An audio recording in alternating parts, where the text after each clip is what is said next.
आप सभी को भाई दूज की बहुत बहुत शुभकामनाएं। स्वागत है आपका हमारे चैनल पर। आज के इस वीडियो में आप सुनेंगे भाई दूज की एक पौराणिक कथा। सभी प्रकार की व्रत कथाएं सुनने के लिए और हमसे जुड़े रहने के लिए आपको केवल हमारे चैनल को सब्सक्राइब करना है और बेल आइकन को प्रेस करना है। आज की कथा अच्छी लगे तो लाइक करना है और शेयर करना है। तो चलिए अब हम सुनते हैं भाई दूज की एक पौराणिक कथा। एक बुढ़िया माई थी, उसके 7 बेटे और एक बेटी थी। बेटी की शादी हो चुकी थी। जब भी उसके बेटे की शादी होती तो फेरों के समय एक नाग आता और उसके बेटे को डस लेता था। बेटे की वहीं पर मृत्यु हो जाती और बहू विधवा हो जाती थी। इस तरह उसके 6 बेटे मर गए। 7वें की शादी होनी अभी बाकी थी। इस तरह अपने बेटों के मर जाने के दुख से बूढ़ी माई रो रो कर अंधी हो गई थी। एक बार भाई दूज आने को हुई तो भाई ने कहा, मैं बहन से तिलक कराने जाऊंगा। माँ ने कहा, ठीक है। उधर जब बहन को पता चला कि उसका भाई आ रहा है तो वह खुशी से पागल होकर पड़ोसन के पास गई और पूछने लगी कि जब बहुत प्यारा भाई घर आए तो क्या करना चाहिए। तब पड़ोसन उसकी खुशी को देखकर जल भुन गई और कह दिया कि दूध से रसोई लेप और घी से चावल पका। बहन ने ऐसा ही किया। उधर भाई जब बहन के घर जा रहा था तो उसे रास्ते में एक सांप मिला। सांप उसे डसने को हुआ। तब भाई बोला, तो मुझे क्यों डस रहे हो? सांप बोला, मैं तुम्हारा काल हूँ और मुझे तुमको डसना है। तब भाई ने कहा, मेरी बहन मेरा इंतजार कर रही है। मैं जब तिलक कराकर वापस लौटूंगा तो तुम मुझे डस लेना। सांप ने कहा, भला आज तक कोई अपनी मौत से बचकर और उसके बाद फिर लौटकर आया है? भाई ने कहा, अगर तुम्हें यकीन नहीं है तो तू मेरे झोले में बैठ जा। जब मैं अपनी बहन से तिलक करा लूं तब तू मुझे डस लेना। तब सांप ने ऐसा ही किया। भाई बहन के घर पहुंच गया। दोनों बड़े खुश हुए। भाई बोला, बहन जल्दी से खाना दे, बड़ी भूख लगी है। अब बहन क्या करे, ना तो दूध की रसोई सूखे और ना ही घी में चावल पके। भाई ने पूछा, बहन इतनी देर क्यों लग रही है, तू क्या बना रही है? तब बहन ने बताया कि भैया मैंने ऐसा ऐसा किया है। भाई बोला, पगली कहीं घी में भी चावल पके हैं या दूध से कोई रसोई लीपता है? गोबर से रसोई लीप और दूध में चावल पका। बहन ने ऐसा ही किया। खाना खा के भाई को बहुत जोर की नींद आने लगी। तो इतने में बहन के बच्चे आ गए और बोले, मामा मामा हमारे लिए क्या लाए हो? तो भाई बोला, मैं तो कुछ नहीं लाया। बच्चों ने वह झोला ले लिया जिसमें सांप था। जैसे ही उसे खोला तो उसमें से हीरे का हार निकला। बहन ने कहा, भैया तूने बताया नहीं कि तू मेरे लिए इतना सुंदर हार लाया है। भाई बोला, बहना तुझे पसंद है तो तू ले ले, मुझे हार का क्या काम है। अगले दिन भाई बोला, अब मुझे जाना है, मेरे लिए खाना रख दे। तो बहन ने उसके लिए लड्डू बना के एक डिब्बे में रख दिए। भाई कुछ दूर जाकर थककर एक पेड़ के नीचे सो गया। उधर बहन के बच्चे जब भूख से चिल्लाने लगे कि माँ भूख लगी है, तो माँ ने कहा कि खाना बनने में अभी देर है। तो बच्चे बोले कि मामा को जो रखा है वही दे दो। तो वह बोली, लड्डू बनाने के लिए बाजरा पीसा था तो वही रखा है, जाकर खा लो। बच्चों ने क्या देखा कि चक्की में एक सांप की हड्डियां पड़ी हैं। यही बात माँ को आकर बताई तो वह पागल सी होकर भाई के पीछे भागी। रास्ते भर लोगों से पूछती कि किसी ने मेरा भाई देखा है, किसी ने मेरा भाई देखा है। तब एक ने बताया कि कोई लेटा तो है एक पेड़ के नीचे, देख ले कहीं वो तेरा भाई ही तो नहीं है।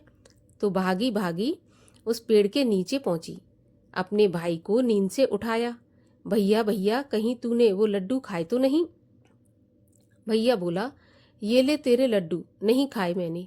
ले दे के तूने लड्डू ही तो दिए थे। उसके पीछे पीछे आ गई। बहन बोली, नहीं भाई तू झूठ बोल रहा है, जरूर तूने खाए होंगे। अब तो मैं तेरे साथ चलूंगी। तो भाई बोला, तू नहीं मान रही तो फिर चल। चलते चलते बहन को प्यास लगी।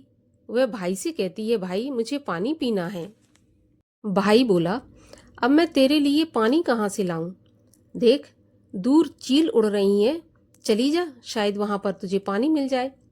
तब बहन वहां गई और पानी पीकर जब लौट रही थी तो रास्ते में क्या देखती है कि एक जगह जमीन में 6 शिलाएं गड़ी हैं और एक बिना गड़ी हुई रखी थी, और वहां पर एक बुढ़िया बैठी थी। तो उसने उस बुढ़िया से पूछा कि ये शिलाएं कैसी हैं? तब उस बुढ़िया ने बताया कि यह एक बुढ़िया है, उसके 7 बेटे थे। 6 बेटे तो शादी के मंडप में ही मर चुके हैं, तो उनके नाम की ये 6 शिलाएं जमीन में गड़ी हैं, और अभी 7वें की शादी होनी बाकी है। जब उसकी शादी होगी तो वह भी मंडप में मर जाएगा, तब यह 7वीं शिला भी उसकी जमीन में गाड़ दी जाएगी। यह सुनकर बहन तुरंत समझ गई कि ये शिलाएं किसी और की नहीं बल्कि उसके भाइयों के नाम की हैं। उसने उस बुढ़िया से अपने 7वें भाई को बचाने का उपाय पूछा, तो बुढ़िया ने उसे उपाय बता दिया कि वह अपने 7वें भाई को कैसे बचा सकती है। सारा उपाय जानकर वह वहां से अपने बाल खुले करके पागलों की तरह अपने भाई को गालियां देती हुई चली। भाई के पास आकर बोली, तू जलेगा, तू मरेगा, तू कुटेगा, इस तरह गालियां देने लगी। भाई उसके ऐसे व्यवहार को देखकर चौंक गया, पर उसे कुछ समझ नहीं आया। इसी तरह दोनों भाई बहन माँ के घर पहुंच गए। थोड़े समय के बाद भाई के लिए सगाई आने लगी। उसकी शादी तय हो गई। जब भाई को सेहरा पहनाने लगे तो वह बोली, इसको क्यों सेहरा बंधेगा? सेहरा तो पहले मैं पहनूंगी, ये तो जलेगा मरेगा। सब लोगों ने परेशान होकर सेहरा बहन को दे दिया। बहन ने देखा कि उसमें कलंगी की जगह सांप का बच्चा था, तो बहन ने उसे निकालकर फेंक दिया।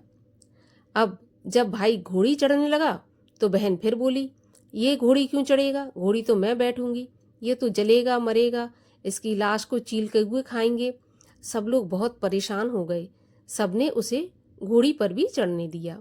अब जब बारात चलने को हुई तब बहन बोली, ये क्यों दरवाजे से निकलेगा? ये तो पीछे के दरवाजे से जाएगा, सामने के दरवाजे से तो मैं निकलूंगी। जब वह दरवाजे के नीचे से जा रही थी तो दरवाजा अचानक से गिरने लगा, तो बहन ने एक ईंट उठाकर अपनी चुनरी में रख ली और दरवाजा वहीं का वहीं रुक गया। सब लोगों को बड़ा आश्चर्य हुआ। रास्ते में एक जगह बारात रुकी तो भाई को पीपल के पेड़ के नीचे खड़ा कर दिया। बहन कहने लगी, ये क्यों छांव में खड़ा होगा? ये तो धूप में खड़ा होगा, छांव में तो मैं खड़ी रहूंगी। जैसे ही वह पेड़ के नीचे खड़ी हुई तो पेड़ गिरने लगा, तो बहन ने एक पत्ता तोड़कर अपनी चुनरी में रख लिया और पेड़ वहीं की वहीं रुक गया। अब तो सबको विश्वास हो गया कि ये बावली कोई जादू टोना सीख कर आई है, जो बार बार अपने भाई की रक्षा कर रही है। ऐसे करते करते फेरों का समय आ गया। जब दुल्हन आई तो उसने दुल्हन के कान में कहा, अब तक तो मैंने तेरे पति को बचा लिया, अब तू ही अपने पति और साथ ही अपने मरे हुए जेठों को बचा सकती है। फेरों के समय एक नाग आया। वो जैसे ही दूल्हे को डसने को हुआ तो दुल्हन ने उसे एक लोटे में तुरंत बंद कर लिया। थोड़ी देर बाद नागिन लहराती हुई आई और दुल्हन से बोली, तू मेरा पति छोड़। तो दुल्हन बोली, पहले तू मेरा पति छोड़। तो नागिन ने कहा, ठीक है, मैंने तेरा पति छोड़ दिया। दुल्हन ने कहा, ऐसे नहीं, पहले 3 बार बोल। नागिन ने 3 बार बोला, फिर बोली कि अब मेरे पति को छोड़ दे। तो दुल्हन बोली, एक मेरे पति से क्या होगा? हंसने बोलने के लिए जेठ भी तो होना चाहिए, तो एक जेठ को भी छोड़ दे। तो नागिन ने एक जेठ के प्राण भी वापस दे दिए।